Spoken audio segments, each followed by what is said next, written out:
A graça e a paz do Senhor. Estamos meditando no livro de Atos dos Apóstolos e chegamos ao capítulo 18. Hoje vou ler os versículos de 1 a 8, que diz assim a palavra do Senhor. E depois disto partiu Paulo de Atenas e chegou a Corinto. E achando um certo judeu por nome Áquila, natural do Ponto, que havia pouco tinha vindo da Itália, e Priscila, sua mulher, pois Cláudio tinha mandado que todos os judeus saíssem de Roma, se ajuntou com eles. E como era do mesmo ofício, ficou com eles e trabalhava, pois tinham por ofício fazer tendas. E todos os sábados disputava na sinagoga e convencia a judeus e gregos. E quando Silas e Timóteo desceram da Macedônia, foi Paulo impulsionado pela palavra, testificando aos judeus que Jesus era o Cristo. Mas resistindo, blasfemando eles, sacudiu os vestidos e disse-lhes: o vosso sangue seja sobre a vossa cabeça, eu estou limpo e desde agora parto para os gentios. E saindo dali, entrou em casa de um homem chamado Tito, justo, que servia a Deus e cuja casa estava junto da sinagoga. E Crispo, o principal da sinagoga, creu no Senhor com toda a sua casa. E muitos dos coríntios, ouvindo-o, creram e foram batizados. Até aqui. Corinto. Que cidade é esta? Vamos pensar na cidade de Corinto. Primeiro, a sua posição geográfica era maravilhosa. Corinto tinha 2 portos. Imagine o que um porto pode trazer de benefício financeiro para uma cidade, como Santos, Rio de Janeiro e outros mais. Imagine uma cidade com 2 portos. Era o caso desta cidade. Ficava entre o mar Egeu e o mar Adriático. Os navios chegavam da Ásia, do Oriente, e encostavam no porto. Tiravam toda a mercadoria daquele navio, atravessavam a cidade e levavam até o outro porto e colocavam no navio, que continuava sua viagem para a Europa. Era mais fácil fazer essa troca de navios do que circundar o território, a península de Corinto. Então, Corinto era uma cidade que tinha essa excelente posição, como um presente de Deus mesmo. E eles dominavam todo o movimento de navios no mar Mediterrâneo. E por serem dominantes, então eles eram uma cidade próspera, muito rica. E por ser muito rico, atraíam muitas pessoas para lá. De forma que Corinto era uma cidade grande, que ficava a 65 quilômetros de Atenas. Mas uma outra coisa que precisa ser destacado sobre essa cidade era a sua má fama. Algumas cidades são conhecidas pelas coisas que produzem. Por exemplo, nós temos Franca, que produz sapato. É conhecida como a capital do calçado. Existem outras cidades que são conhecidas pelas frutas que produzem, capital da uva, capital do morango e assim vai. Outras pelas roupas, pela lã, outros pelo tricô ou bordados, e vão buscar esses bordados nestas cidades. São conhecidas pelo que fazem, pelos pontos turísticos que oferecem. Mas Corinto era conhecida pela sua imoralidade. Lá tinha um templo que era dedicado à deusa Vênus, ou Afrodite, que era a deusa da fertilidade. Na verdade, não era um culto que se fazia ali, mas se fazia um ritual de fertilidade oferecido a ela. E para isso havia muitas mulheres que eram escravas sexuais para estas festividades, que atraía muitos turistas que iam para lá por causa disso, por causa da imoralidade. Pense nos carnavais que são realizados em várias cidades no Brasil.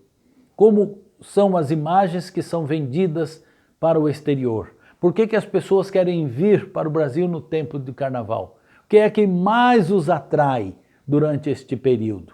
Era mais ou menos isso que acontecia não só numa época do ano, mas todo o tempo ali na cidade de Corinto. Era tão imoral esta cidade que Corinto passou a ser sinal de imoralidade.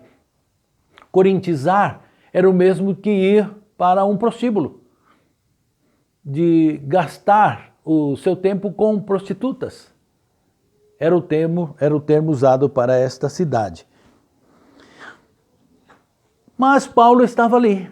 Deus conduziu Paulo para aquele lugar, para aquela cidade, e o objetivo dele que estava ali não era claro nenhum motivo desse de imoralidade. Paulo estava ali para pregar o evangelho. Ele saiu de Atenas e foi para Corinto. Em Atenas, ele pregou para os sábios. Aqui ele vai pregar para pessoas imorais. E muitas pessoas vão deixar a imoralidade para se converter a Cristo.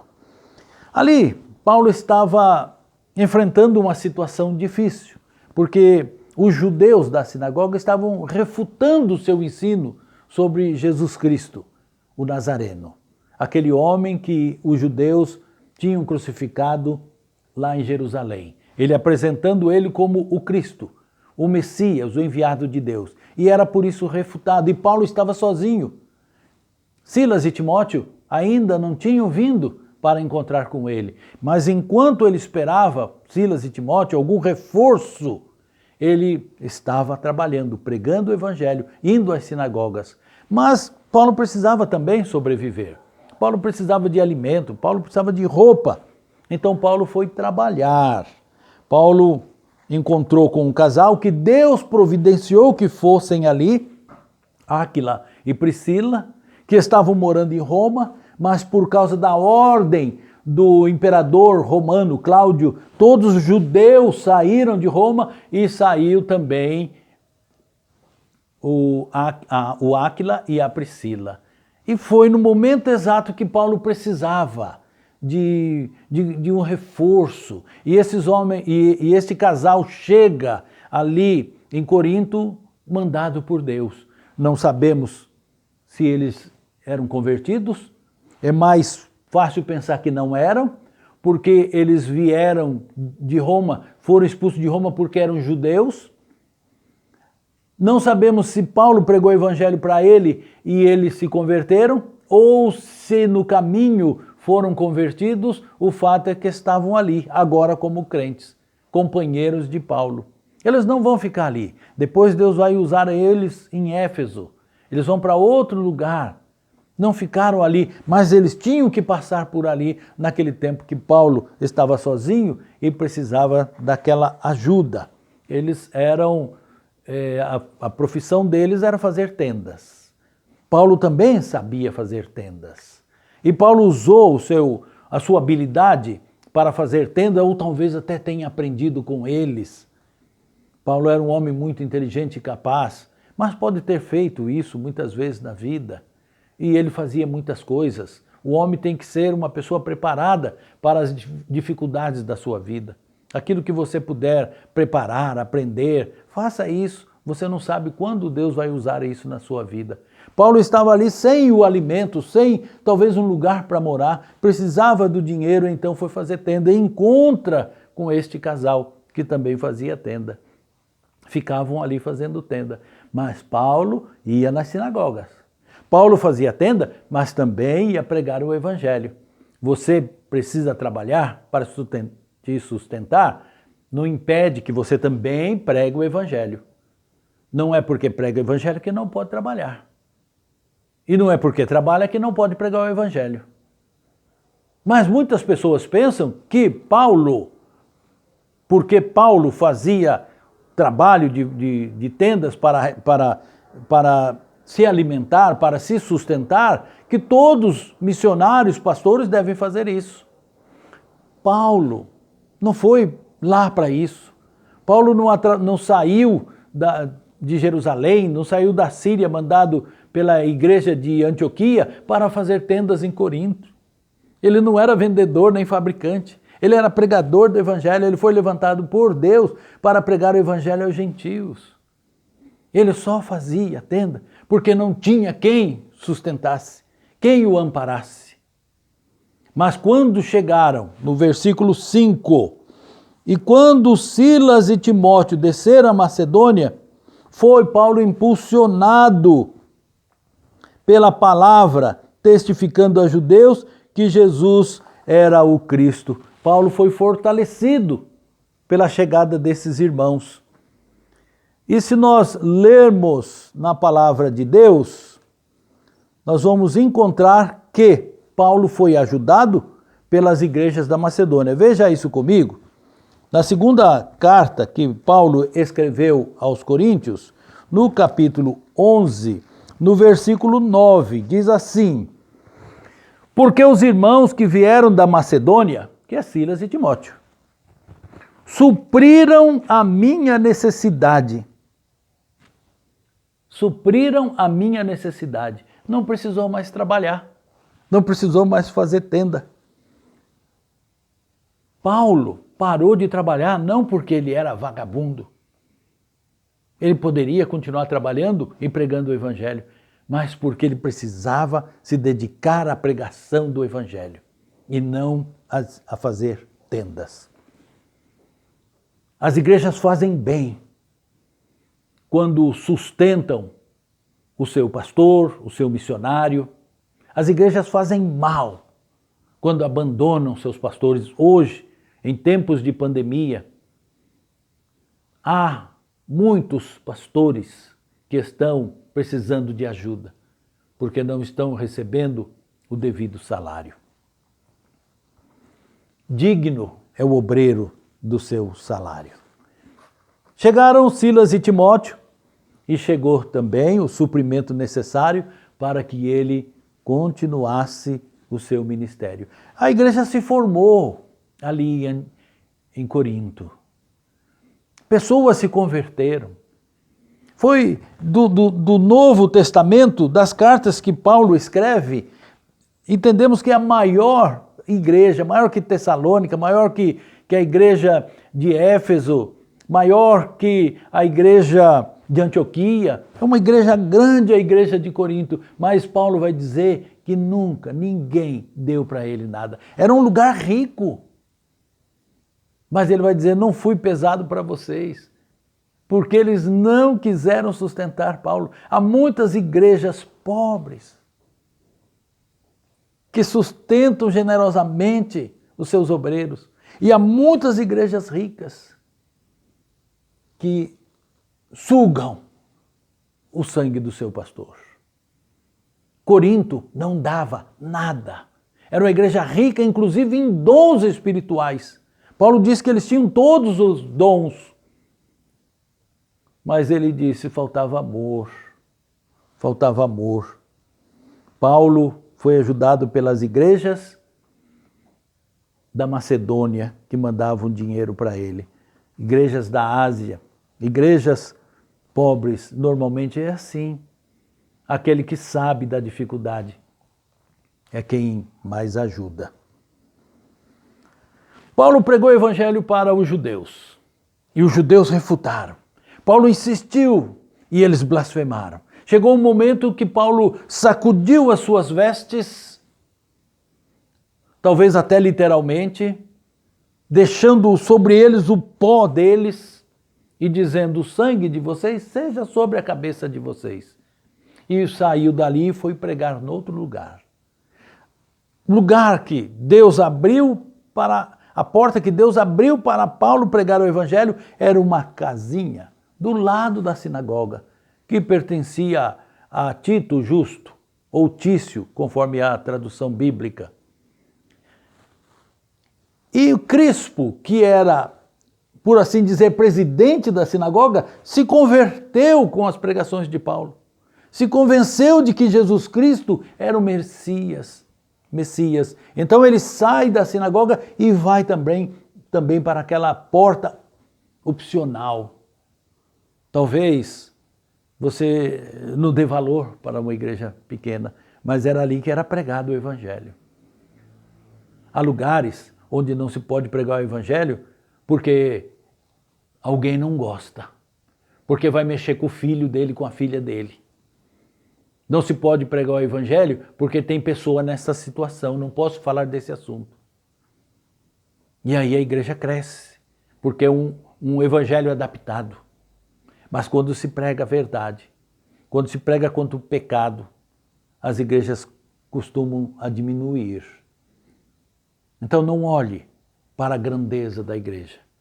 Olhe por aquilo que é pregado ali. Se o nome de Deus é honrado, se a palavra de Deus é pregada na sua íntegra, se não há um festival de promessas, porque Deus está prometendo que nesta semana Ele vai resolver a sua situação. A Bíblia não me diz isso. A Bíblia não diz que você vai ser vitorioso e aquele que te perseguia vai ficar com inveja de você. A Bíblia não me diz isso. A Bíblia diz que a nossa vitória é garantida nos céus, na eternidade. Nisso eu creio, não neste mundo. Quando tantos seguidores, tantos discípulos de Cristo, até mesmo os apóstolos, morreram de maneira triste. Não importa como morre, como vive, importa a eternidade. Nós não somos feitos para esse mundo. Nós somos cidadãos dos céus. Quero concluir a mensagem desta noite. Nós temos uma responsabilidade com aquilo que escolhemos. Existe o livre-arbítrio, sim. Deus oferece os dois caminhos. O caminho da vida e o caminho da morte. Qual você vai escolher? Existe o caminho largo e o caminho estreito. É uma escolha sua, sim. Se você quiser a salvação, a palavra de Deus te convida. Aquele que tem sede, venha e beba da água da vida. O evangelho é feito para todas as pessoas, sim. Paulo pregava ali para aqueles judeus que recusaram. E Paulo disse, o teu sangue seja sobre você. O Atalaia, conforme ouvimos a pregação desta semana do irmão Antônio, ele avisa a cidade que o inimigo está vindo, é como um vigia. E ele vê o inimigo vindo e avisa. Se ele não avisar, o sangue dele, o sangue da cidade é responsabilidade dele. Mas se ele avisar e a cidade não ouvir, então a responsabilidade é de quem não ouviu. Como estes judeus.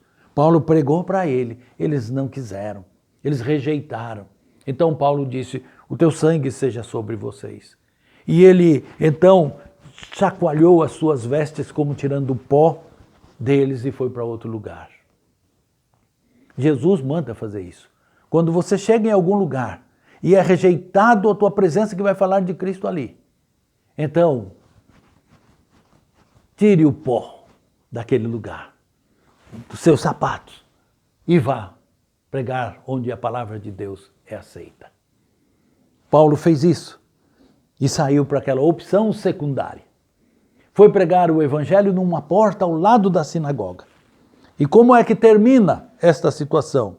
Crispo, principal da sinagoga, creu no Senhor Jesus com toda a sua casa. E muitos dos coríntios, ouvindo, creram e foram batizados. Amém? Devemos pregar o evangelho. E Deus faz a obra. A porta que ele abrir, aproveite para pregar o evangelho. E o resultado pertence a Deus. Deus abençoe a todos. Amém.